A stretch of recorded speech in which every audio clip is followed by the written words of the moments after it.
Amados, hoje é o segundo dia em que nós nos reunimos aqui. Tivemos ontem, né? Ontem nós falamos sobre o que mesmo? A consciência humana, né? Fizemos ontem uma palavra introdutória. E hoje nós queremos dar seguimento, dar sequência no pensamento acerca da gestação do anticristo e a consciência humana. Importante que nós, ao ouvirmos essas palestras todas, ainda teremos amanhã e domingo, nós possamos fazer sempre essa relação. A relação entre a consciência humana, de que falamos ontem, e a gestação do anticristo. E hoje nós vamos fazer alguns apontamentos de maneira mais específica acerca do anticristo, não enquanto necessariamente um indivíduo a se revelar e se manifestar escatologicamente, ainda que isso seja possível, mas queremos falar de uma maneira ampla acerca do espírito do anticristo. Portanto, hoje o nosso tema, de modo específico, é o espírito do anticristo. Ok? Vamos pegar nossas Bíblias em nome de Jesus. Eu quero ler com vocês alguns versículos aqui. Vamos abrir em primeira epístola de João. Vamos ler o capítulo 1, versículo 7. Também capítulo 2, versículo 22. E então capítulo 4, versículo 3. 1 João capítulo 2, versículo 18. 1 João capítulo 4, versículo 3. 1 João capítulo 2, versículo 22. Tá bom? Vamos então na ordem, né? Capítulo 2, versículo 18. Diz assim: filhinhos, já é a última hora. E como ouvistes que vem o anticristo, também agora muitos anticristos têm surgido, pelo que conhecemos que é a última hora. Versículo 22. Quem é o mentiroso, senão aquele que nega que Jesus é o Cristo? Este é o anticristo, o que nega o Pai e o Filho. Agora capítulo 4, versículo 3. E todo espírito que confessa, ou melhor, e todo espírito que não confessa a Jesus, não procede de Deus. Pelo contrário, esse é o espírito do anticristo, a respeito do qual tendes ouvido o que vem, e presentemente já está no mundo. Queridos, muito se fala sobre anticristo, né? E na verdade, aqui na epístola de João, é o único lugar da Escritura que nós vamos encontrar a expressão conforme nós estamos tratando, anticristo. Então, em toda a Escritura, nós não teremos nenhum outro lugar em que nós vamos encontrar esta expressão, anticristo. Somente aqui no capítulo 2 de 1 João, versículo 18, e então no versículo 22, e então no capítulo 4 e versículo 3. João é o que fala sobre o anticristo. João é aquele que trata de maneira bem particular acerca da natureza e do espírito do anticristo. Se os irmãos atentarem para o capítulo 4, no versículo 3, ele diz assim, olha: e todo espírito que não confessa a Jesus não procede de Deus. Pelo contrário, este é o espírito do anticristo, a respeito do qual tendes ouvido o que vem e presentemente já está no mundo. Veja que o apóstolo usa a expressão o espírito do anticristo. Evidentemente que nós não podemos pensar espírito enquanto uma pessoa, de uma maneira específica, claramente, uma vez que a palavra espírito aqui nesse contexto, e é óbvio porque ele diz, como tendes ouvido que ele vem e presentemente já está no mundo. Espírito aqui quer dizer a disposição, quer dizer o vigor, quer dizer a obra, quer dizer o intento, quer dizer o propósito. Assim como vamos encontrar, por exemplo, no Evangelho de Mateus, quando claramente nós encontramos a profecia em que diz acerca de João Batista. O próprio Cristo, se referindo a João Batista, fala: ora, ele é o Elias que estava por vir, porque havia uma profecia dizendo que esse que haveria de preceder o Messias, ele viria no espírito e no poder de Elias, significando que ele vem no mesmo intento, ele vem no mesmo propósito, ele vem na mesma disposição, ele vem no mesmo vigor e no mesmo ministério do profeta Elias. E portanto, João nos traz esse entendimento, dizendo que existe uma disposição no mundo, existe um intento, um propósito, desde o início, que está agindo em várias mentes e em vários corações, e que João chama, portanto, esse espírito de espírito do anticristo. Então, antes de entrarmos especificamente nas profecias de Daniel, ou que sejam de Apocalipse, que falam acerca do anticristo, nós precisamos compreender essa expressão, anticristo, e entendermos esse espírito de que João fala, que é o espírito do anticristo, para não cairmos no engano, de aguardar meramente a manifestação de um homem objetivo, histórico, que haveria de vir sobre o mundo e agir coercitivamente sobre todo o mundo. Lógico que nós não negamos absolutamente que é possível que apareça uma manifestação, alguém de quem se possa falar que é o anticristo, do mesmo modo que ocorre com Cristo, O Cristo de Deus veio ao mundo e se manifestou historicamente como o Cristo de Deus. Entretanto, sabemos que esse Espírito de Cristo está trabalhando em muitos corações para construir um homem coletivo. Não é dito que há Cristo enquanto cabeça e a igreja enquanto o seu corpo, o corpo de Cristo? Não é verdade ou não? E essa igreja não é um grupo de pessoas e, portanto, este corpo, essa cabeça forma um homem coletivo, um homem crístico, um Cristo cósmico, orgânico, que é composto de muitas pessoas, tendo o Senhor por cabeça. Semelhantemente, o anticristo, ainda que tenha uma expressão e uma manifestação histórica e uma manifestação escatológica bem definida, o certo é que esse homem, ele será como que o cabeça de um grupo de pessoas e, portanto, um homem coletivo chamado anticristo. João é específico ao tratar desses detalhes. Por exemplo, no capítulo 2 da sua epístola, versículo 22, vamos tratar de alguns pontos específicos. O anticristo, o que é? Nós temos assim: quem é o mentiroso, senão aquele que nega que Jesus é o Cristo? Este é o anticristo, o que nega o Pai e o Filho. Portanto, o espírito do anticristo é exatamente a disposição caída, pecaminosa das trevas, diabólica, certamente, nos corações que se propõem, ou que mesmo consciente ou inconscientemente, se propõem a negar o Pai e a negar o Filho. E eu sei que nós temos um costume, e já ouvimos muito acerca de confessar a Jesus Cristo, e às vezes nós falamos assim: a pessoa que aceita Jesus é aquela que confessa a Jesus, A gente faz um apelo, faz uma pregação, e a pessoa então confessa a Jesus com um sinal de mãos dizendo: eu aceito a Jesus. Ou então alguns falam assim: não, no seu trabalho você não pode dizer que você não pode negar que você é um cristão.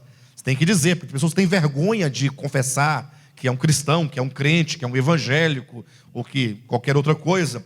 Então, já ouvimos muito essa ideia de que negar o Pai e negar o Filho seria você falar: não, ou então ficar calado, omitir, ou então alguém que não fez aquele sinal com a mão aceitando a Cristo.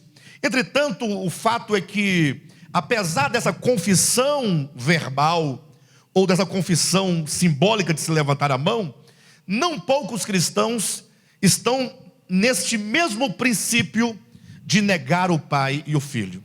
Porque negar o Pai e o Filho não é simplesmente uma questão de você falar sim ou não, mas deve estar de acordo com aquilo que o Cristo de Deus é e aquilo que Deus é.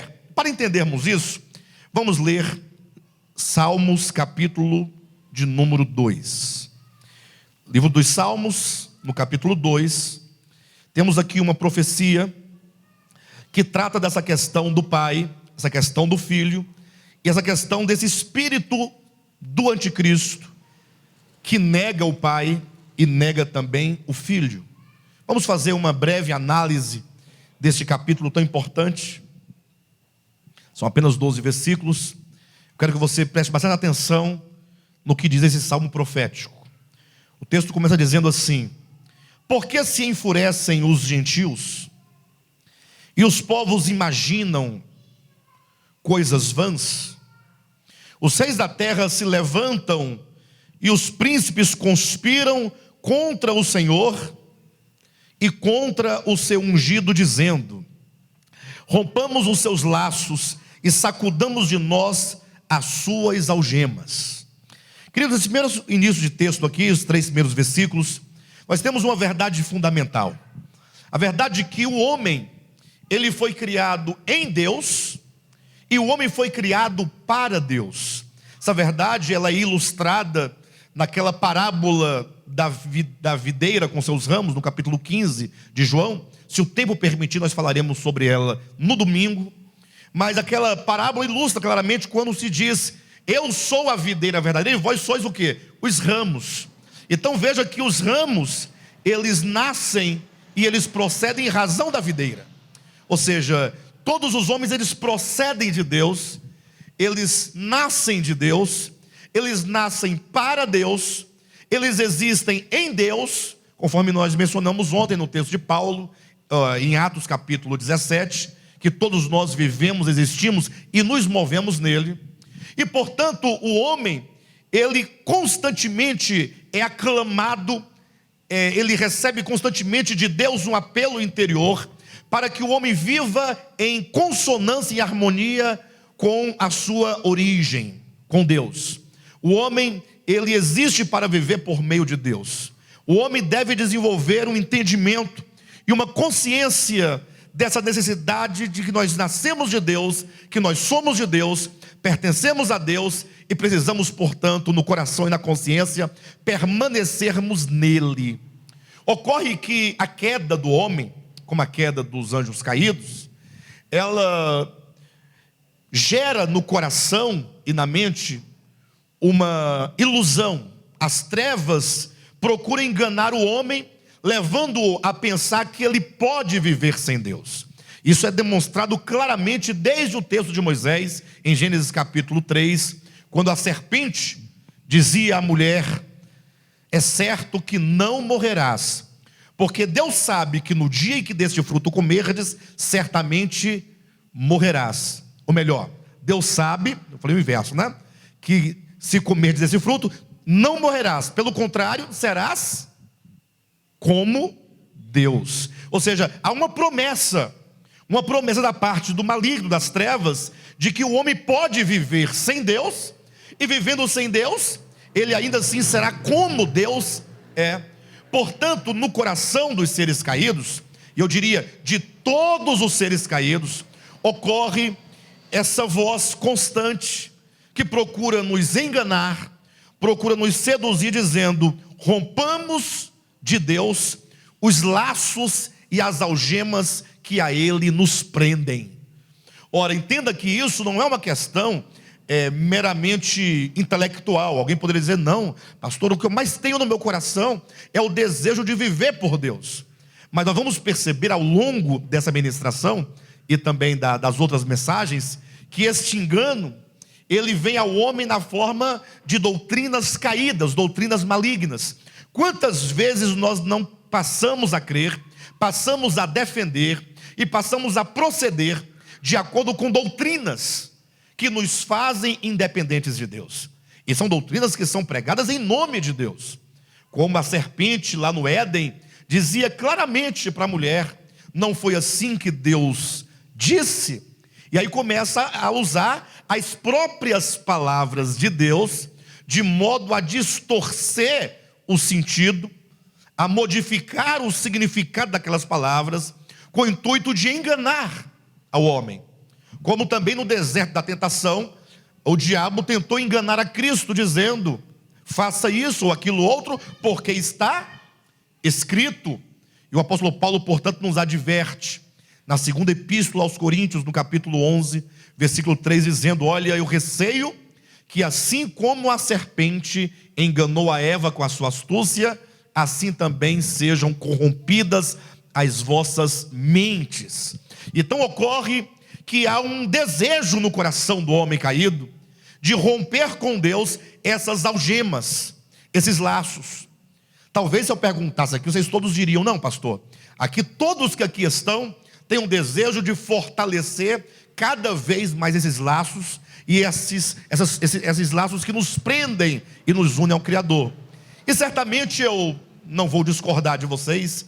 Eu sei que existe um desejo cristão, existe uma busca no coração de cada um de nós de sermos melhores, de sermos ganhos, mas não podemos olvidar jamais de que a carne que ainda existe em nós, esse desejo pelo pecado que ainda há em nós, ainda é uma sedução para nos tirar desse propósito de permanecer e fazer não raras vezes, ou nos levar não raras vezes a pensar: rompamos de Deus esses laços e essas algemas. Isso porque não é apenas uma questão de fé em Deus e nem uma questão de fé em Jesus.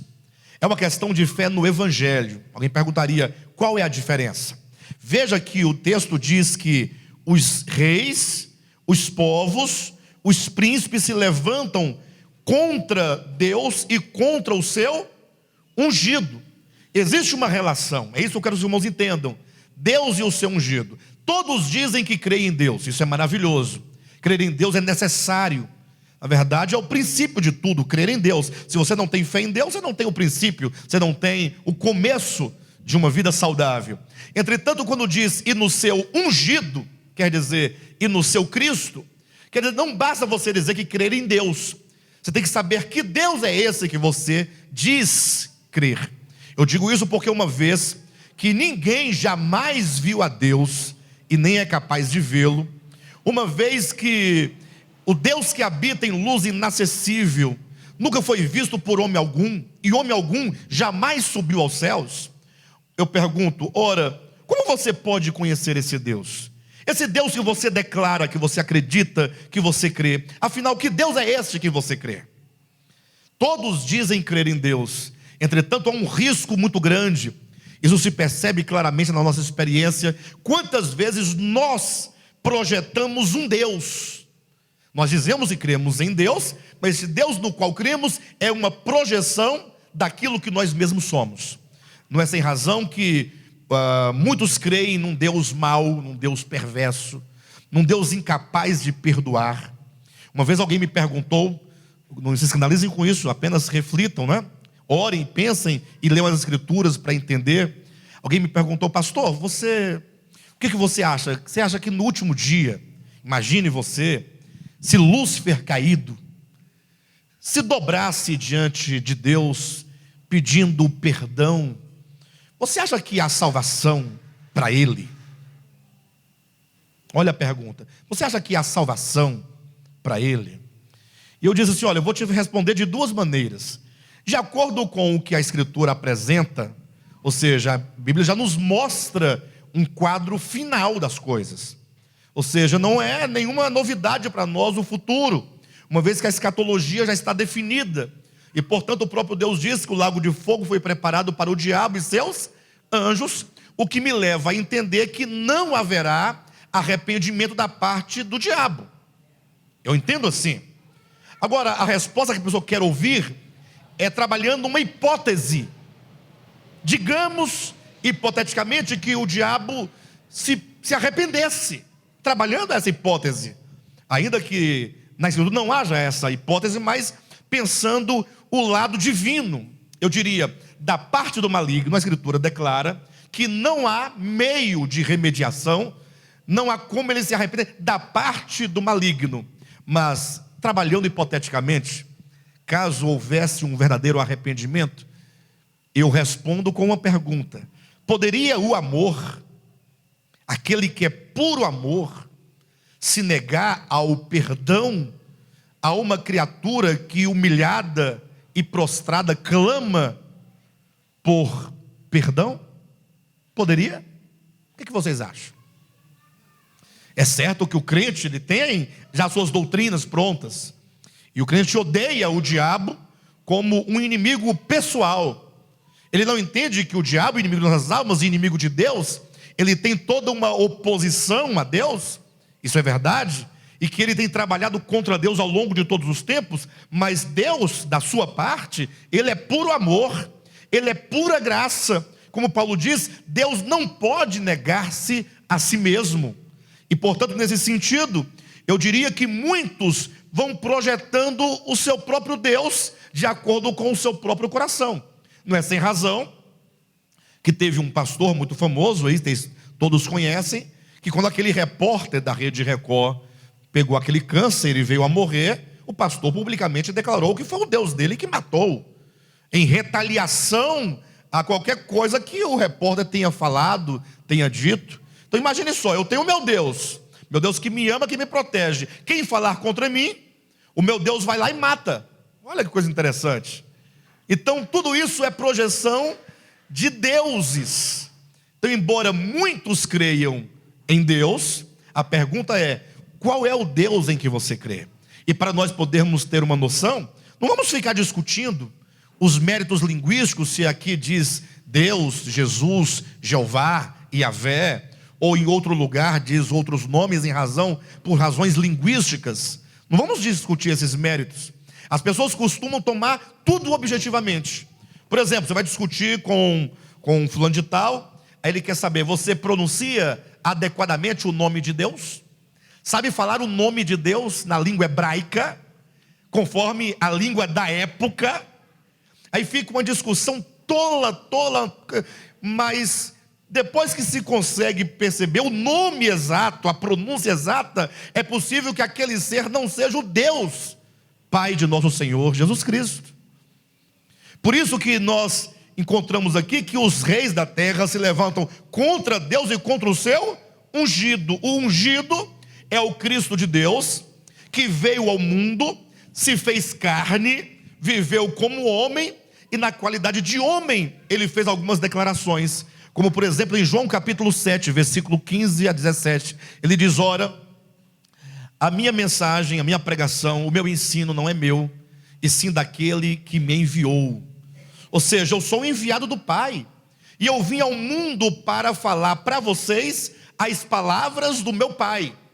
Em outras palavras, como diz João Batista no capítulo 1 de João, uma vez que ninguém jamais subiu aos céus, e ninguém jamais viu o Pai, o Deus unigênito, que está no seio do Pai, foi quem o revelou.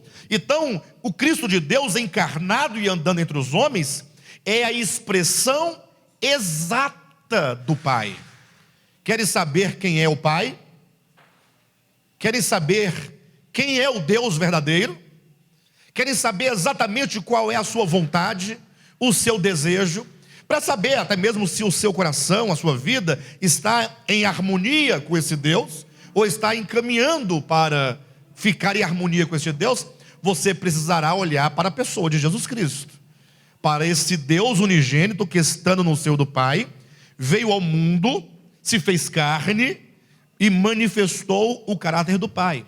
E portanto, todo espírito, toda alma, toda mente, toda consciência, todo coração que não se põe em harmonia com a vida e a obra e os ensinamentos de Jesus Cristo, estão em oposição a Jesus Cristo e consequentemente em oposição ao Pai. Eu falo assim, e talvez a gente não para um pouco para refletir na profundidade das coisas, uma vez que o Evangelho ele é claro para nós, como Jesus viveu e como que ele ensinou.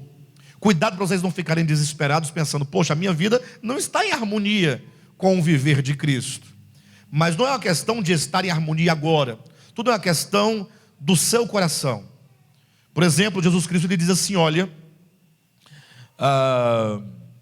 vocês ouviram o que foi dito, amarás ao teu próximo e odiarás ao teu inimigo. Eu porém vos digo, amarás ao teu inimigo e abençoarás a sua vida, orarás por ele, não é isso?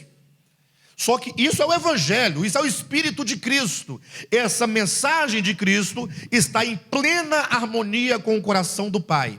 O nosso Pai Celestial, Ele é aquele que dá o sol e a chuva para maus e bons. E João capítulo 5 justifica que o fato de Ele fazer isso é porque Ele ama a todos indistintamente. Isto é o Evangelho, isto é o Pai, isto é o Filho, é o Pai e o seu ungido. E nós teologicamente entendemos isso. Porém, quando nós, na nossa vida prática, não raras vezes nos encontramos em situações, uma situação real e concreta, quantas vezes nós, lá no nosso íntimo, nós duvidamos e nós discordamos e nós nos opomos a essa palavra do Evangelho. Não sei se vocês já leram com atenção Mateus capítulo 5, Mateus capítulo 6, Mateus capítulo 7, cada uma daquelas proposições, todas falando sobre a natureza do reino de Deus, do espírito crístico no reino de Deus. Há uma parábola, Mateus capítulo 18, em que fala acerca de um credor. O nome da parábola é o credor incompassivo.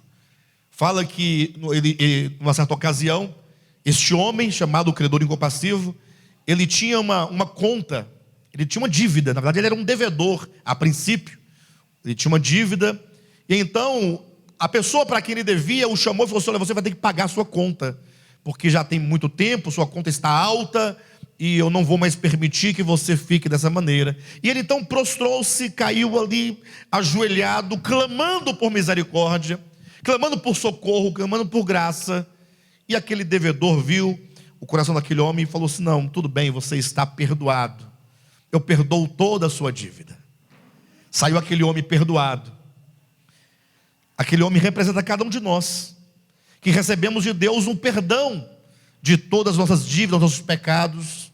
Saímos então aí perdoados, alegres, felizes, porque o coração de alguém perdoado é um coração feliz, um coração que encontrou paz com o outro, né, e consigo mesmo.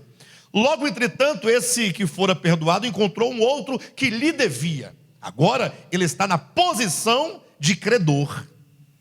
Qual foi a disposição do seu coração naquele momento? Ele que havia experimentado o Evangelho, ele que havia provado do perdão, da graça e da misericórdia. O que diz o texto bíblico? Que ele foi incompassivo. Não quis perdoar o outro que lhe devia uma quantia infinitamente menor do que a que ele devia ao outro. Daí então, alguns viram aquela cena e foram contar para o primeiro, dizendo: sabe aquele homem a quem tu perdoaste a dívida? Pois bem, ele se encontrou com o outro que lhe devia, mas ele não foi capaz de perdoar. Por que Cristo conta esta parábola? Para dizer: olha, se você foi alvo do amor de Deus, e você foi alvo do perdão de Deus, e a pergunta que eu faço é: quanto esse perdão de Deus, ele toca o seu coração? Você se sente perdoado? Você se sente amado? Você se sente justificado? Você fala: sim, verdade, glória a Deus por isso. E eu pergunto agora: e qual é a sua disposição diante deste Evangelho na sua vida cotidiana? Estamos nós dispostos, ou pelo menos desejosos profundamente, de que haja uma mudança em nós, para que possamos agir da mesma forma e podermos orar o que Jesus nos ensinou, dizendo: Pai, perdoa as nossas dívidas, assim como nós perdoamos aos nossos devedores. Então veja que o espírito que é o espírito contrário, o espírito opositor a Cristo, não é somente aquele que diz: eu não o conheço, não é somente aquele que diz: eu não creio nele, não é somente aquele que fala palavras de blasfêmia contra ele, mas é também todo e qualquer coração que não se põe em harmonia com ele, ou que não considera no coração que o caminho dele é o melhor caminho. Aí nós julgamos que o nosso caminho é o melhor. E qual que é o nosso caminho? O espírito anticrístico. Você pode ler tanto no capítulo 7 do livro de Daniel, como no capítulo 13 do Apocalipse, que todas as descrições simbólicas do anticristo ele é uma fera, mostrando o espírito caído, animalesco do homem, Não sei se vocês sabem, mas o homem caído, o homem terreno, o homem sem Deus, ele é simbolizado por um animal, aquele que não tem espírito humano. Não que não tenhamos, mas quando Paulo vai falar sobre o homem não regenerado, portanto o homem natural, o homem caído, ele fala: cuidado com os cães. E ele não está se referindo aos cães, animal, mas está dizendo sobre homens não regenerados, que são comparados a animais. Mas tem razão que em Daniel, nós vamos falar disso amanhã, no capítulo 4, assim como no capítulo 7, e também 4 e 7, vai demonstrar que as nações, os homens caídos, são como feras, são como animais.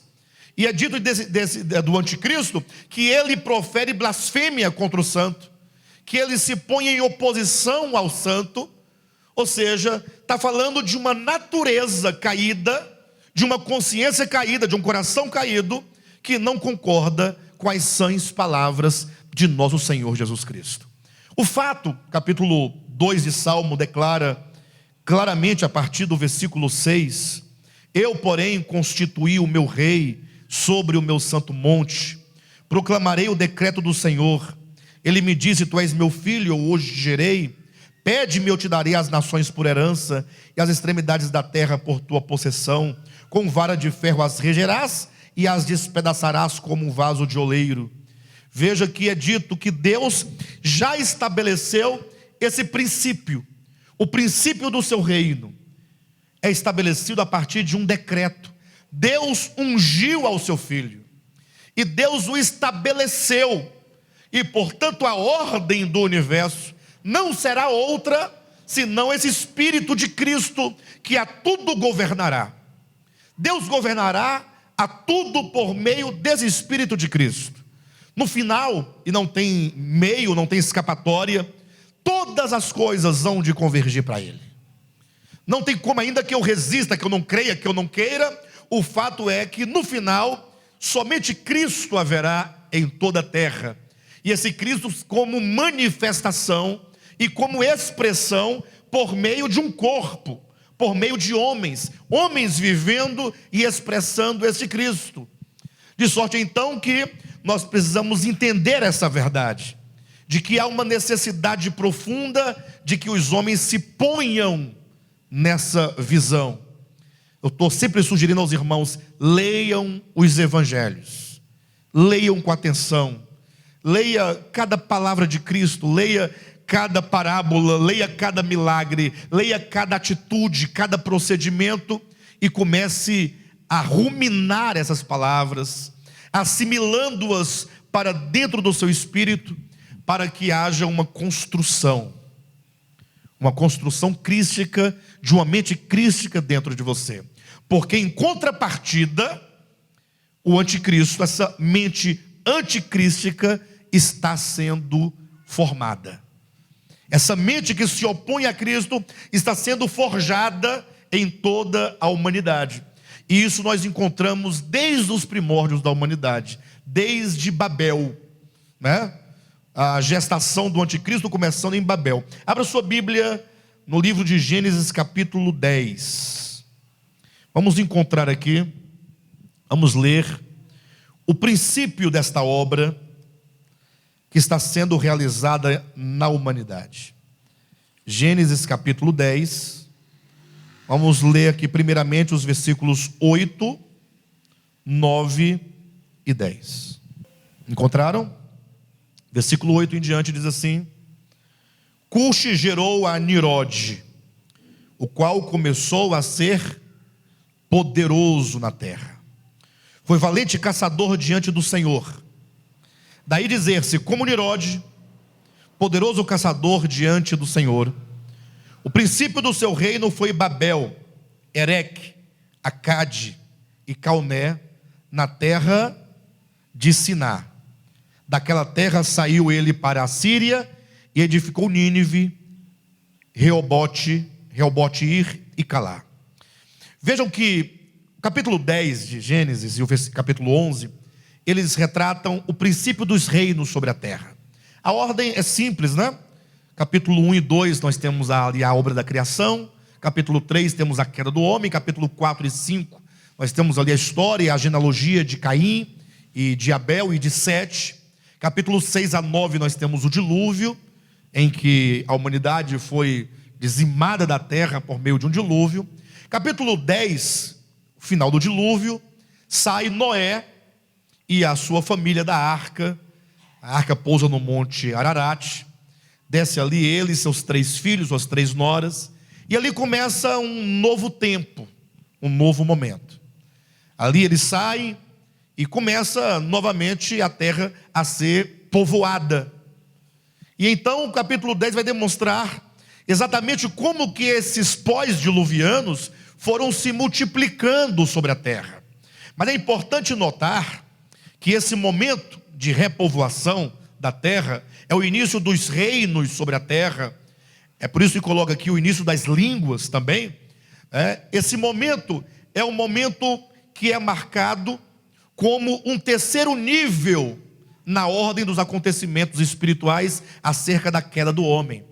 Porque o homem criado em Gênesis 3, em Gênesis 2, ele cai no capítulo 3, a queda do homem. Se lermos atentamente, também à luz do Novo Testamento, veremos que a queda do homem foi uma questão de ilusão. A mulher sendo iludida, comeu do fruto. A mulher sendo iludida, caiu em pecado. A humanidade começa um processo de queda e de degradação a partir da ilusão, a partir do engano do maligno, como Paulo vai ratificar isso dizendo que a serpente enganou a Eva com a sua astúcia. E esse momento de queda, portanto, é um primeiro passo da queda, ainda é um passo reversível.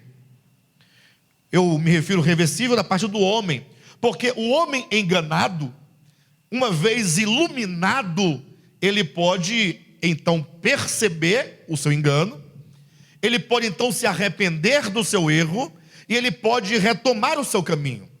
Razão porque no capítulo 3, quando o Senhor aparece a Adão e Eva já caídos, o Senhor lhe deixa uma promessa de salvação. Olha, eu vou enviar o Salvador, eu vou enviar o descendente da mulher para vos livrar dessa serpente, esmagando a cabeça da serpente. Ou seja, não é fatal a queda do homem em Gênesis capítulo 3. Há esperança ainda. Entretanto, há um avanço no capítulo 4 de Gênesis, quando Caim, agora já caído, ele mata o seu irmão. E antes de ele o matar, o Senhor o procurou. E como diz o texto em Gênesis capítulo 4, Deus dizia a Caim: olha Caim, o pecado jaz à porta, a ti cumpre dominá-lo. Ou seja, Deus falando e mostrando para ele. Ele tem um processo de poder pensar e refletir sobre aquilo que ele ia fazer, mas ele vai insistindo naquilo. E depois de matar ao seu irmão, é dito que Caim saiu da presença do Senhor e foi habitar numa terra distante chamada Nod. É o processo de queda, o segundo passo, em que o homem, não somente iludido, ele começa, portanto, a tomar as suas primeiras decisões contra o Criador. Agora ele está de sobreaviso, ele está sendo avisado, mas ele vai insistindo em não permanecer do lado de Deus. Ele vai insistindo em não seguir o coração de Deus, a vontade de Deus, para que então, no terceiro passo, depois do dilúvio, quando saem os pós-diluvianos e eles começam a se multiplicar sobre a terra, certamente nessa ocasião Noé já havia morrido e a humanidade já estava se multiplicando, já tinha bastantes pessoas sobre a terra, já era um número muito grande de pessoas sobre a terra, quando aqui vai acontecer o terceiro nível da queda. E esse nível de queda, o terceiro, é um nível irreversível. Repito, irreversível não em relação a Deus. Não que Deus diga, não há jeito de eu perdoar. Vocês fizeram tanto que eu me irritei a tal ponto que eu sou incapaz de perdoar vocês. Não, mas é o nível de queda a que a consciência humana chega. Um nível de rebelião. Por isso que quando nós lemos aqui o registro, o próprio registro mosaico, e embora mosaico, porque rudimentar, ele vai nos dando alguns indicativos para você perceber qual é a revelação que Deus quer nos trazer nessas porções. Como eu falava ontem, Muitos estão aqui preocupados com a historicidade dos fatos, discutindo se de fato aqui começou mesmo a divisão de línguas ou não. Estão preocupados com os aspectos objetivos da coisa, ao passo que o texto, embora tenha uma aparência histórica, ela tem uma razão para nos revelar algo que está latente aqui no texto. E isso que está latente no texto começa dizendo que esta Babel, que aqui será gerada, essa cidade que será chamada de Babel, e esta torre que será chamada de Torre de Babel, ela tem como seu fundador, como seu mentor, o seu originador, como sua raiz, um homem chamado Nimrod. Olha a sua Bíblia, capítulo 10, versículo 8. Cuxi gerou a Nimrod, o qual começou a ser poderoso na terra. Foi valente caçador diante do Senhor. Daí dizer-se como Nimrod, poderoso caçador diante do Senhor. O princípio do seu reino foi Babel. Ou seja, essa Babel que tanto nos interessa, fala a princípio de um homem. Não olhe para a cidade enquanto cidade. Não nos interessa uma cidade física, geográfica, que já não existe mais como tal. Não pense na torre enquanto torre, uma torre feita de tijolo, porque essa torre já não existe mais. E se existisse também não nos interessava nada. E aqui é um ponto que eu começo a advertir vocês desde então, para que no domingo nós estejamos claros e alicerçados nesta verdade. Antes de eu prosseguir, estou parando aqui em Nimrod para fazer esse parêntese. Queridos, cuidado em nome de Jesus. E talvez para você seja muito difícil assimilar o que eu vou dizer. E eu demorei algum tempo para assimilar isso. Mas depois de assimilado no meu coração, já não tenho mais como ver de modo diferente. Hoje, se alguém me falar algo diferente do que eu vou dizer agora, eu tenho até, às vezes eu fico assim, meu Senhor, tenha pena, piedade da mente, do entendimento de tal pessoa. Aqui eu me refiro o fato de as pessoas, ao lerem a Bíblia, eles leem a Escritura objetivamente. Leem Gênesis 10 e 11, fala, você viu lá a cidade? Será que existe algum registro dessa cidade? Olha a preocupação da pessoa. O que os arqueólogos falam sobre essa cidade?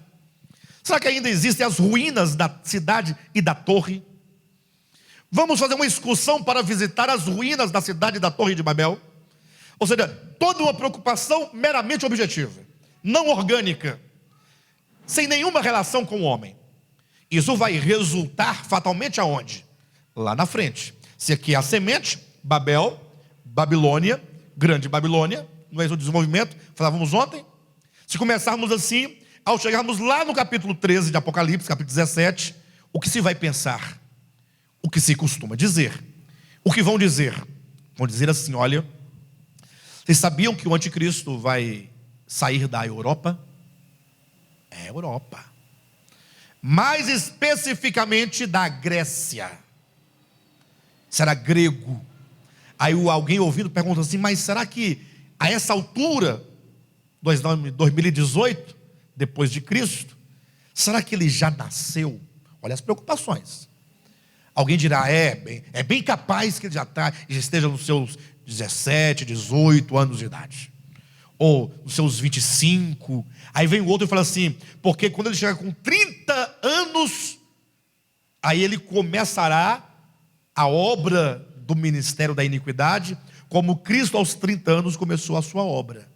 E aí então ele vai trazer uma proposta econômica mundial. Ele vai trazer a proposta de uma religião única mundial. Ele vai trazer a proposta de uma moeda única, um exército único, tudo único, uma unificação meramente objetiva. E isso tudo vai ser marcado pela aceitação ou a rejeição de um chip. Imagine que ele vai propor que todos os nossos documentos, carteira de identidade, carteira de motorista, o CPF, a reservista, carteira de trabalho, assim como a nossa conta bancária, o nosso cartão de crédito, tudo seja reduzido a um chip. Se você receber esse chip, estará recebendo a marca da besta. Se você não receber esse chip, não estará recebendo a marca da besta. Não é sem razão que os crentes estão até hoje. Hoje eu ouço isso. Olha, já está saindo um chip lá nos Estados Unidos, estão colocando um chip no cachorro. A Dilma queria colocar o chip aqui no Brasil, não deu certo, não conseguiu. Mas aí eu falei, não, quando chegar o chip, eu não vou aceitar. Ora, como não? Como não vai aceitar? Ora, essas coisas tecnológicas que não têm nenhuma relação com o anticristo, absolutamente, nós aceitamos sem perceber. Eu mesmo estou ali com o meu celular, e esse ano, em outubro, eu vou votar. Eu tenho que votar, não tenho que ir lá votar? Seja branco, nulo ou em alguém. Meu título de eleitor está no meu celular. Eu não tenho mais a cédula. Não preciso mais da cédula. Já está lá. Hã? Você também recebeu também a marca do STE? Está no celular. TSE, né? Do TSE, desculpe-me. Recebeu a marca do TSE? Não, mas daqui uns dias tudo vai acabar. Hoje eu vou ao banco, por exemplo, e eu não preciso mais do cartão de crédito para poder sacar. Eu coloco meu dedo, ó, meu dedo é da mão direita. Da mão direita. Tecnologia. Quando, por exemplo, passou de ficha telefônica para o cartão, com os créditos, nós aceitamos sem pensar, não foi? E foi passando. Hoje em dia o crédito cai no seu celular, você não tem mais nem comprovante, tudo muito natural. Tecnologia, cheque quase já não se usa mais. Então, a tendência é que o mundo seja um mundo 100% digital. Isso é muito natural. Hoje em dia você vai chegando no shopping, a porta se abre para você sozinha, ninguém abre. É um sensor. Antigamente, na nossa infância, era coisa de filme, né, de ficção científica. As coisas vão acontecendo naturalmente. Então, muitos começam a pensar a Escritura desse ponto de vista meramente objetivo. Recebeu um chip, lago de fogo. Não recebeu o chip, para a glória eterna. Seria muito fácil, muito simples. Salvação e perdição está no chip. Você tem o chip, tem o inferno, o lago de fogo, o capeta. Não tem, tem o céu, Jesus, os anjos. Seria muito bom. Nem mesmo precisaria receber a Cristo. Está em harmonia com o Evangelho, amar o Evangelho. Basta não receber aquele chip. Simples assim. Mas isso é pura ignorância. Nós devemos olhar a Escritura organicamente. Razão porque ao falar aqui de Babel, que é a semente do que será a Grande Babilônia será a consumação do mundo, desse mundo enquanto o império das trevas, que vai ser marcado pelo governo do anticristo, ou seja, o espírito do anticristo governando as mentes e os corações. Finalmente, começa falando de Nirode, esse que funda, e a critério, o próprio nome Nirode se traduz literalmente rebelião. Se traduz literalmente rebelião ou valente. Tem essas duas significações. Mas o fato é que quando eu olho para Nirode, eu tenho que pensar, aqui está nascendo uma mente de rebelião. A ideia, se você ler os capítulos 10 e 11, é de que Nirode ficou pensando após o dilúvio, pensando assim, puxa, nós queríamos viver nossa vida sobre a terra, tranquilamente, mas simplesmente Deus, e aqui está o grande engano, esse engano já começa a nascer nessa mente diabólica. Deus não nos permitiu, e Deus interveio diretamente contra nós, e matou os nossos pais no dilúvio. Agora vai que esse Deus resolve outra vez nos matar. Em outras palavras, eu não estou muito interessado em viver em harmonia com esse Deus. Eu não tenho interesse em viver de acordo com os princípios do ungido desse Deus. Esse Deus tem seus princípios. Os princípios estão no espírito crístico do seu filho, do ungido.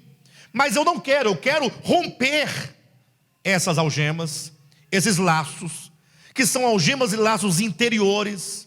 Eu quero lutar contra qualquer tendência de amar esse Deus, porque eu quero viver separado desse Deus, viver por conta própria, por mim mesmo, para mim mesmo.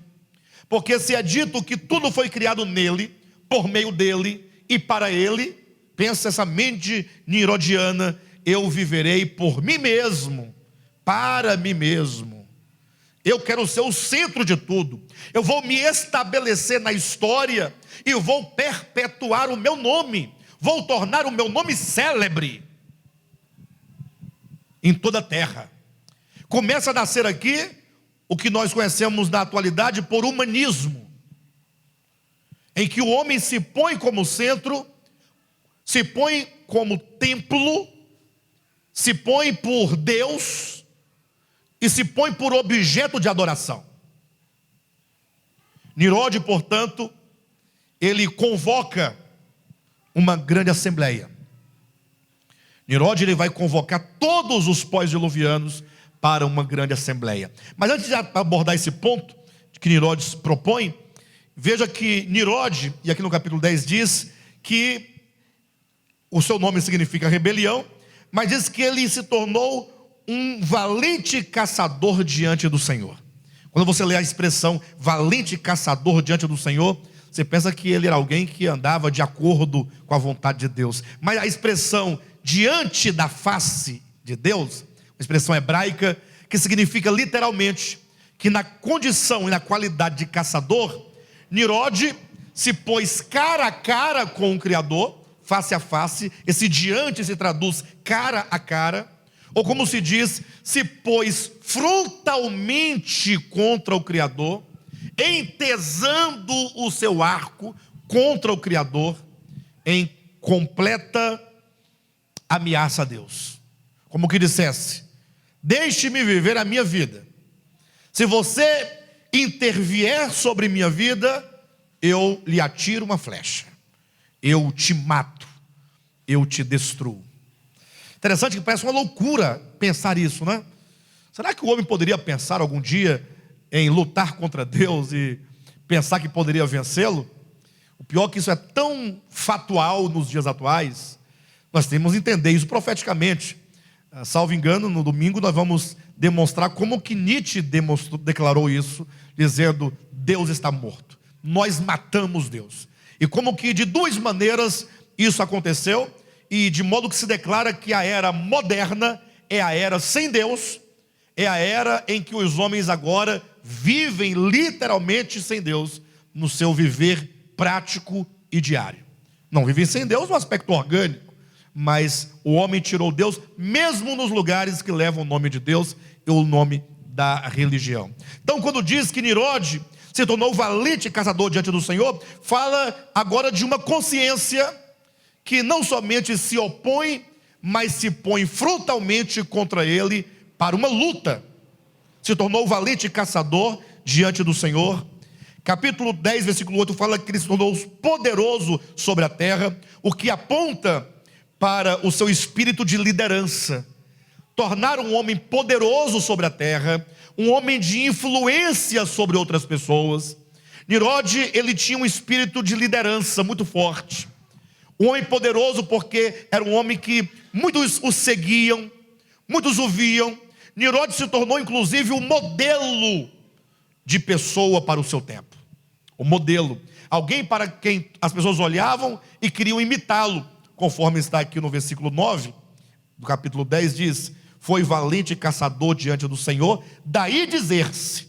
Ou seja, o fato de ele se colocar frontalmente contra Deus, se tornou conhecido de todos, daí todos dizerem, passou a se dizer, como um ditado inclusive, não é?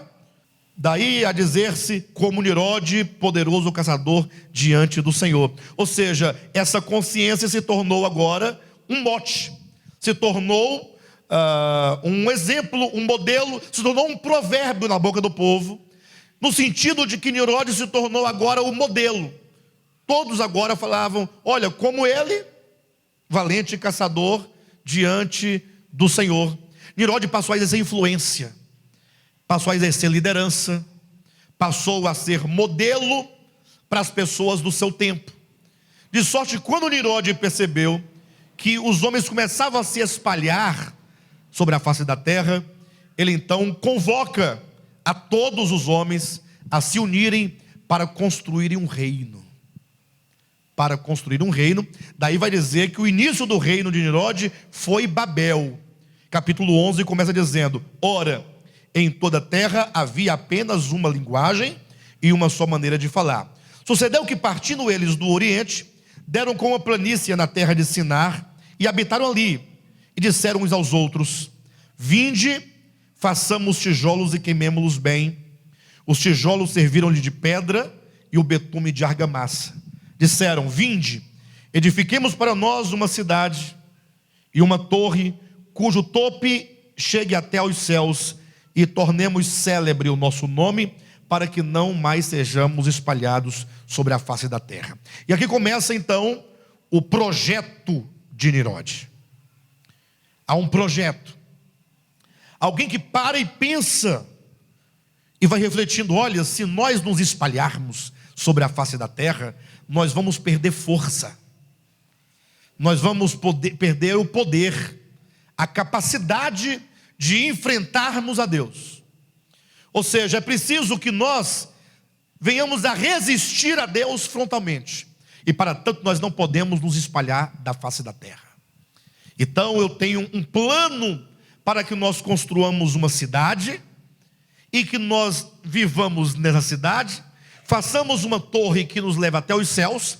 Vai que ele resolve mandar chuva dos céus e matar-nos de novo. Nós temos onde nos refugiar, podemos nos salvar dos seus juízos, e portanto vocês estão convocados a isso.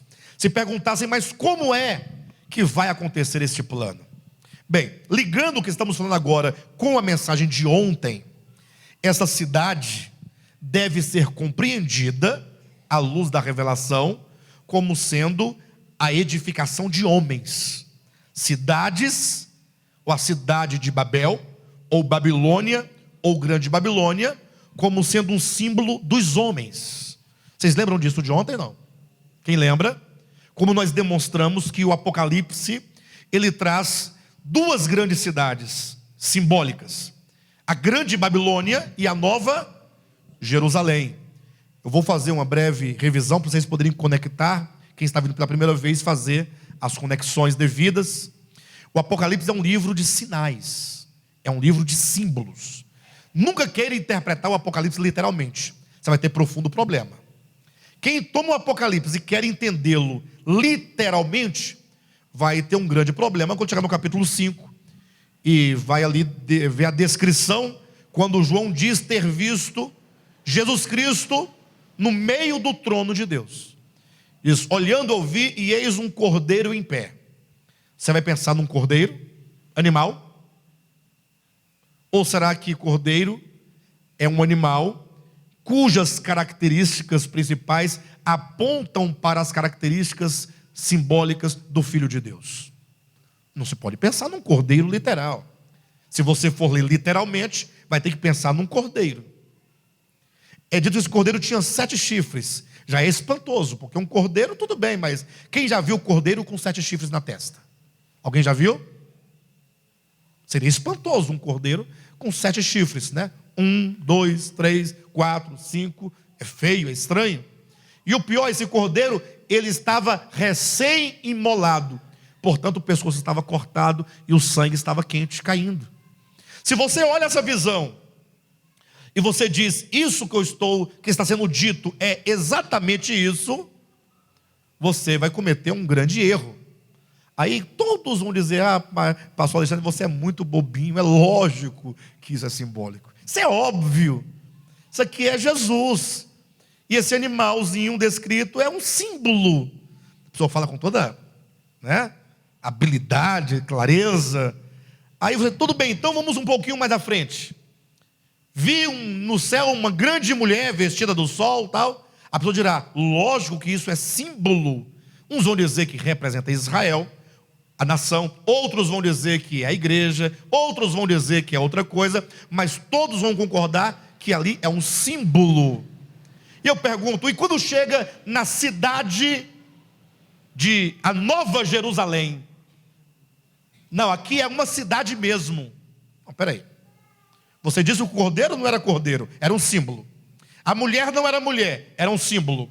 A besta que emerge do mar não é uma besta, é um símbolo de um poder. A besta que emerge da terra não é uma besta, um animal, é símbolo de um poder religioso. Por que quando chega na cidade, é cidade?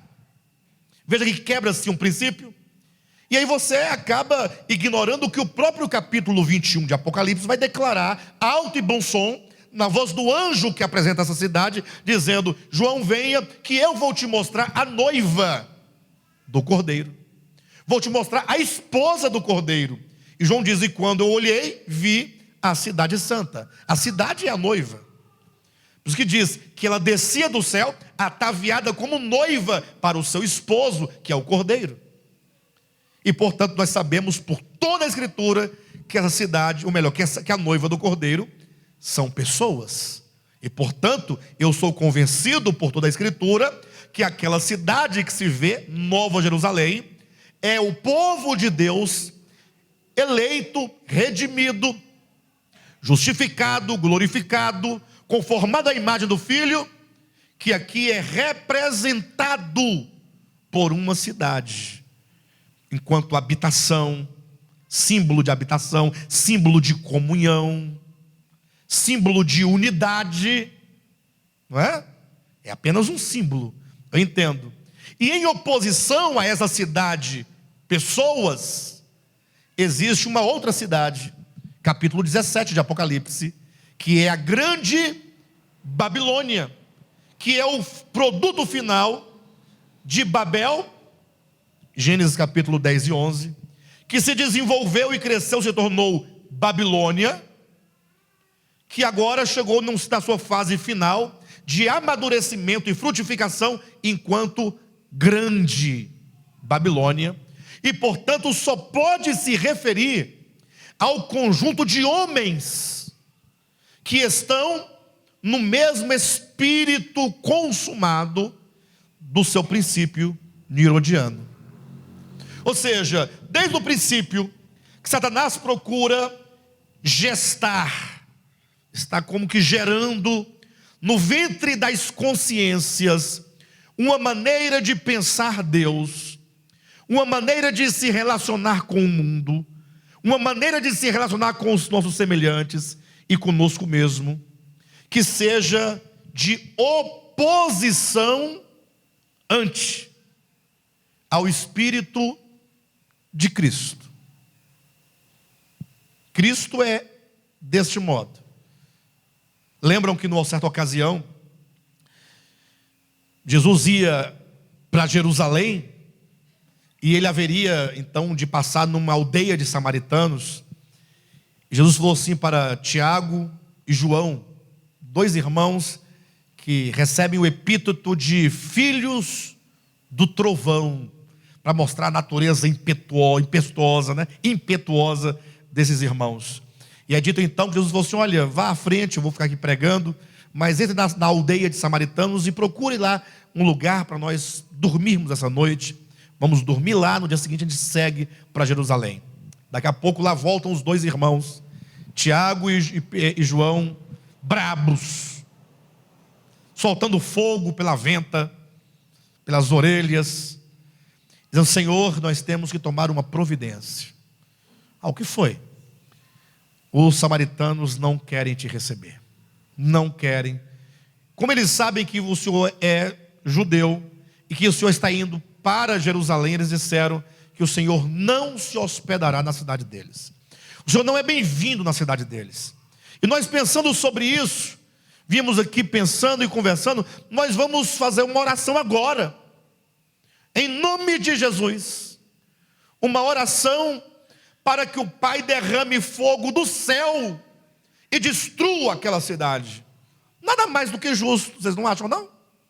Nada mais do que justo. Eles não querem Jesus, não. Eles não amam Jesus.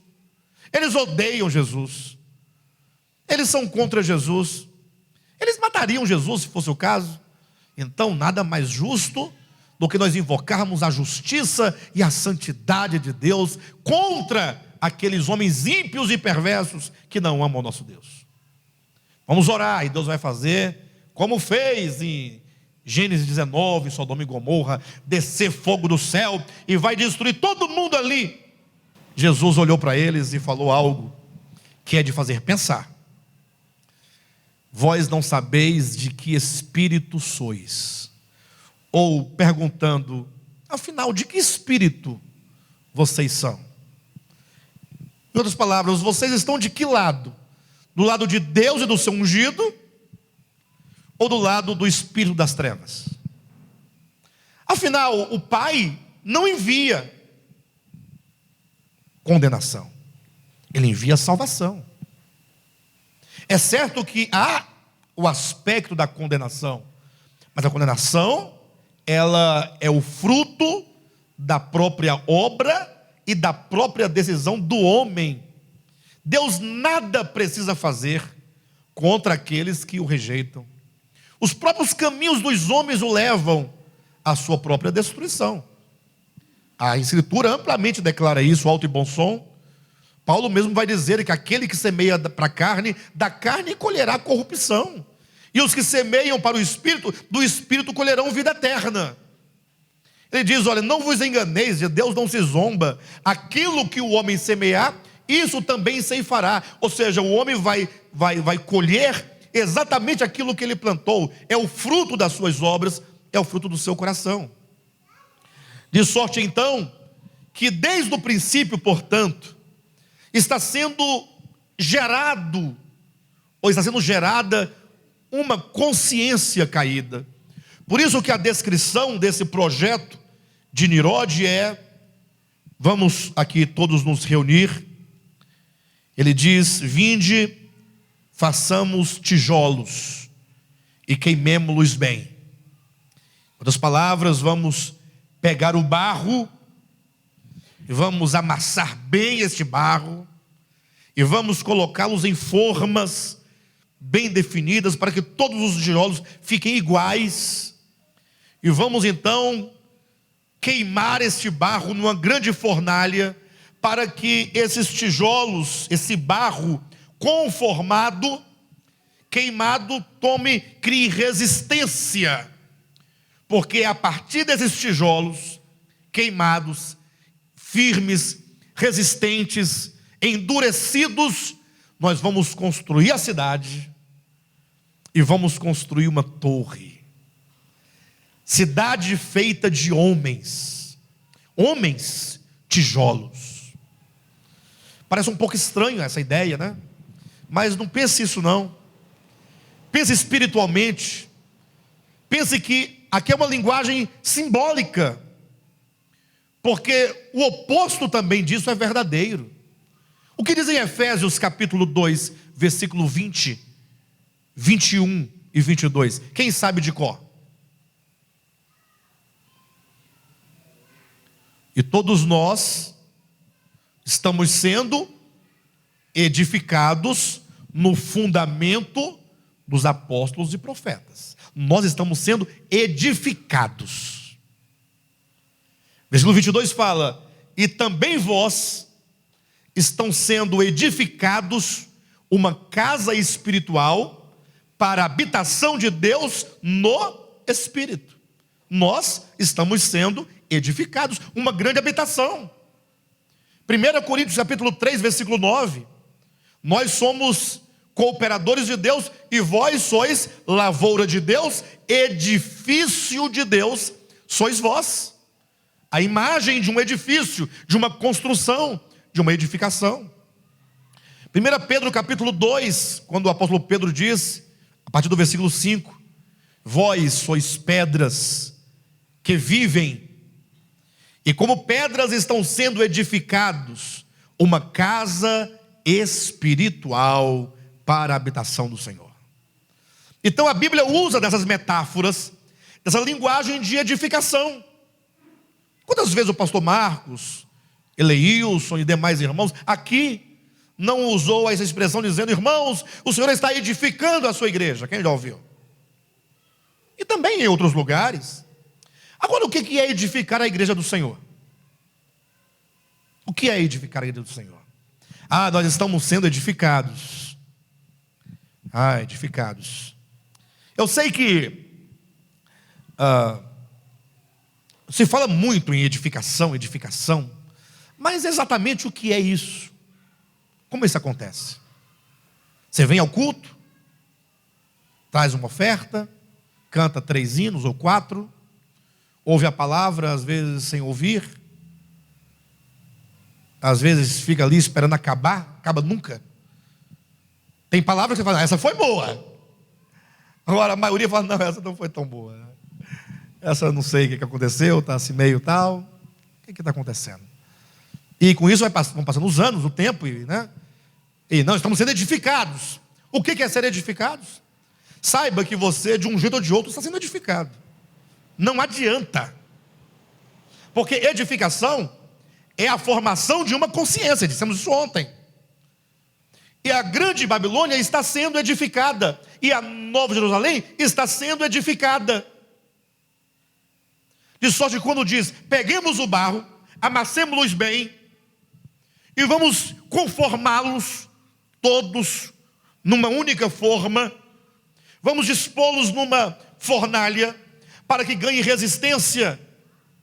Esse arranjo, esse projeto maligno, é para construir em você uma forma de ser no mundo. Isso se faz por diversos meios. Nós diariamente estamos sendo afetados, a nossa mente, na forma de pensar, na forma de ver, na forma de interpretar o mundo. Você vive num mundo capitalista, por exemplo. E este mundo capitalista impõe regras e normas de vida, de como você deve se relacionar com o dinheiro, por exemplo. Dinheiro no mundo capitalista é coisa séria. Dinheiro é coisa séria. O dinheiro é motivo de mortes. Grandes países invadem nações aí, em guerra, e matam milhares de pessoas, investem trilhões de dólares, por causa do petróleo que está lá dentro. Não é assim que acontece ou não? Você está vendo isso? Você fica horrorizado. Quantos trilhões foram gastos na guerra contra o Iraque? Você fica abismado. E olha que é uma nação protestante. Pode ser protestante, só não é uma nação crística. É uma nação anticrística. Eu digo não de pessoas. A nação como nação nunca foi, desde a sua origem, desde a sua fundação. Os Estados Unidos nunca foi. Ele começou com muito sangue derramado. Desde a Inglaterra derramando sangue lá, chegaram nas Américas derramando mais sangue, e hoje não derrama mais por causa dos direitos humanos, ou derrama nas grandes guerras, né? Certamente. Mas é um espírito anti. Você pode justificar o que for. Justificar a paz? Para ter paz você tem que matar? Justificar a economia? Quantos refugiados estão sofrendo? Mulheres com seus filhos, crianças passando fome, frio, doente, sem um teto, sem uma nação, sem um lugar, sem um abrigo, sem nada, morrendo diariamente nos navios, nos mares. E só que ninguém quer receber.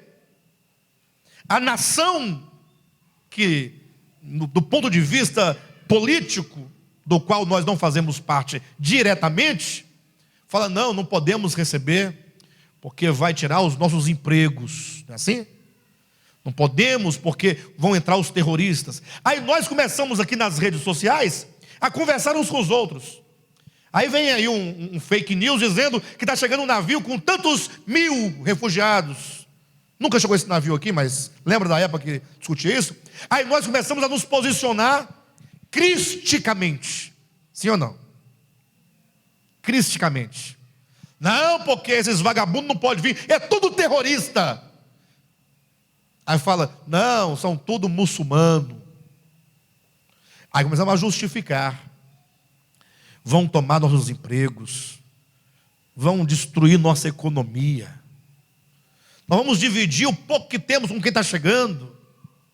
Observa como são as coisas. Tudo isso vai formando maneira de pensar, e nós vamos nos permitindo, nós que nos dizemos cristãos, vamos nos permitindo pensar como pensa Nirode. Quando você assiste uma novela, e a novela está carregada de adultério, A novela não tem problema com a novela, com o filme, com nada. O problema é quando você vai se envolvendo tão afetivamente com aqueles personagens, que você se deixa seduzir por um enredo mentiroso, inclusive, e você passa a se posicionar, mesmo contra uma ficção, ou a favor dela, com uma mente caída. Saiba que mesmo que seja uma ficção, se você se envolve afetivamente com aquilo, a ponto de brigar e se posicionar, eu vi isso há centenas de vezes, isso vai refletir na sua vida prática. Vai, porque você acaba sendo constituído. Uma forma de pensar vai sendo gerada. Eu não digo para vocês não assistirem novela, eu digo assistam, mas assistam com ponto de vista crítico. Assistam com o evangelho no coração, dizendo para as pessoas que estão perto de você: olha, esse procedimento é anticrístico. Nós não podemos corroborar com isso, nem aceitar que o nosso coração acredite nisso. Nós duvidamos disso, nós não aceitamos esse comportamento. Nós temos que ter, nós estamos sendo formados diariamente, tudo o que acontece, em todos os setores, inclusive aquilo que você ouve nas igrejas. Agora, indo para o aspecto positivo, e que também pode ser negativo, misericórdia, ocorre que nós nós congregamos porque nós precisamos de ser edificados. A igreja e a reunião da igreja, ela nunca foi dispensável ou relativa. É uma necessidade profunda, porque quando nós nos reunimos, nós somos edificados, nós estamos sendo influenciados, teoricamente falando, pelo evangelho, para a constituição de uma mente crística. Lógico que nos púlpitos onde não se prega o evangelho verdadeiro, está havendo um outro tipo de edificação. Mas, pastor, mas é porque eu vejo pela internet. Graças a Deus que tem a internet, né? Que alguns podem assistir pela internet, porque estarão de algum modo sendo influenciados também pela palavra. Está ouvindo, está recebendo. Só que eu penso, e aí os irmãos permitam eu falar, como diz o apóstolo Paulo, falo como homem, né? Me perdoe, é um ponto de vista totalmente particular, mas eu vejo que é muito egoísmo de alguém que, podendo congregar, prefere ficar em casa assistindo pela internet. Que podendo, tem uns que não podem, estão doentes, como sair? Tem uns que não podem porque moram quilômetros e quilômetros longe de onde poderia congregar num lugar saudável. Não tem como. Impede, né? Tem os impedimentos naturais. Mas os que podendo não congregam. Pastor, mas eu estou recebendo do mesmo jeitinho aqui em casa. Eu falo glória a Deus por isso. Mas é um baita de um egoísmo. E saber que nós estamos sofrendo aqui para continuar. E você em casa deitado, assistindo deitado, nem sentado está. Eu sei que você está deitado, eu estou vendo daqui. Eu acho um egoísmo, eu acho. Vocês não acham não? Não tem problema não achar, eu acho. Porque se eu acredito nisso que eu estou ouvindo, eu vou lutar para ajudar. E se eu estiver longe, sem poder ir, eu vou ajudar de alguma forma, eu vou orar para esse povo, eu vou ofertar para esse povo, eu vou encorajar quem pode ir. Olha, eu não estou indo, fulano, porque eu tenho esse empecilho, mas você pode, vá ajudar. Tem um irmão que mora em, como é que é, lá da Guiné? Guiana Francesa. Irmão Álvaro. Ele é um exemplo de fé e de amor. Um exemplo. Eu até receio que ele ouça o que eu esteja dizendo e amanhã ele mude. Mas é uma gracinha. Homem puro. No sentido, por exemplo, eu falo, ele acredita de verdade, com pureza. Ele mora em outro país. Primeira razão para não congregar: eu moro em outro país. Aqui. Tem justificativa melhor do que essa? Como? Aí se alguém questiona, fala assim: tem igreja aqui onde eu moro?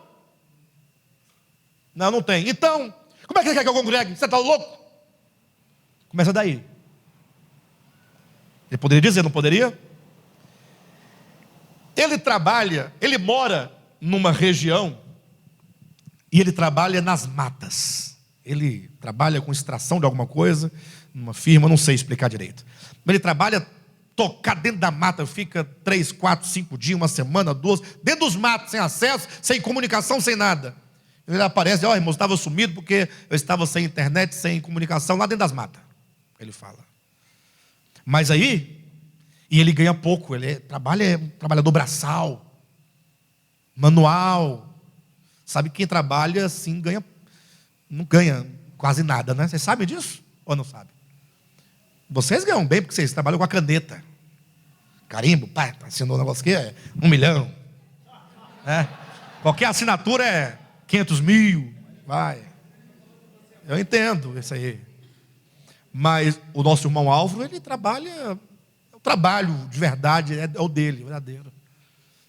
Está lá, lutando. Aí o irmãozinho, às vezes fala: irmãos, eu tinha um bico para fazer dentro da mata, mas alguém foi lá e tirou minha chance. Até falou uma vez, e eu estou aqui orando a Deus para Deus me dar uma outra oportunidade de trabalho, de emprego não, de trabalho. Aí o irmão vai lá, consegue. Aí ele vem, aí ele fala assim: eu quero fazer uma oferta para o ministério de Volta à Palavra. Gente, como assim? Eu diria, irmão Álvaro, você está totalmente dispensado pelo amor de Cristo, pelo Evangelho, a não ofertar, porque a sua oferta é a nossa oferta para você. Não é legal, é? A sua oferta é a nossa oferta para você. Receba o que você iria ofertar como oferta nossa para você. E cuide da sua vida, da sua família. Não, ele quer ofertar. Ele se sente no dever, no direito de ofertar. Aí ele encontra um problema. Qual o problema? Lá onde ele mora não tem, no país dele não tem BRB. Então ele podia falar: irmãos, eu estou com o dinheiro para ofertar, mas não tem BRB.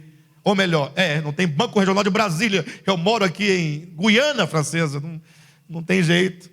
Não vou ofertar, vocês me desculpem. Até está aqui na minha mão, mas não tem como chegar aí. Me perdoe, não tem jeito. Só que aí ele fala: não, mas eu vou dar um jeito. Aí, irmãos, em Brasília tem alguém que tem uma conta num banco, outro banco, eu passo para a conta do irmão, o irmão passa para a igreja. É um trabalho que dá. Aí conseguiu uma conta da Caixa Econômica Federal, de um irmão. Aí só que ele fala: mas aqui também não tem como. Para eu poder depositar esse dinheiro na Caixa Econômica Federal, eu vou ter que pegar um barco.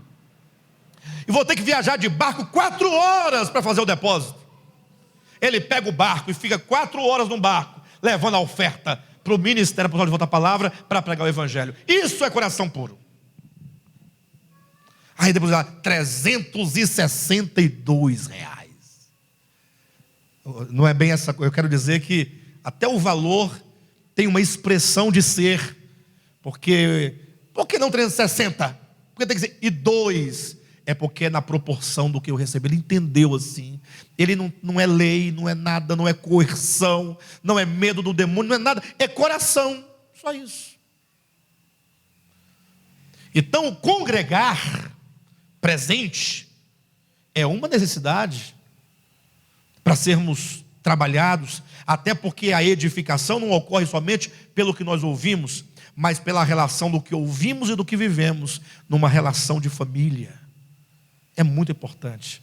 Então, ocorre que o projeto de Nirod, voltando ao aspecto negativo, é de forjar esses homens, de construir esses homens, uma cidade, uma torre. Essa torre era um templo para a adoração do próprio homem, para tornar célebre o nome do homem. Bem, não sei o quanto eu estou conseguindo ser convincente e demonstrar que está havendo uma edificação. Esse anticristo está sendo gerado. Não estou negando que possa haver um anticristo futuro, tá, amados? Não. Para mim não vai dar a mínima diferença ele está lá ou não está lá. Ah, digamos que ele vai estar lá em algum lugar, tal, tá bom. Mas o fato é que aquele homem vai simplesmente representar historicamente um fato que foi trabalhado ao longo de toda a história, em toda a humanidade. Você está sendo edificado o novo homem ou o velho homem? O Cristo de Deus ou o velho Adão? O Cristo ou o anticristo? Pense nisso. Isso é muito sério. Isso está acontecendo. Tá bom?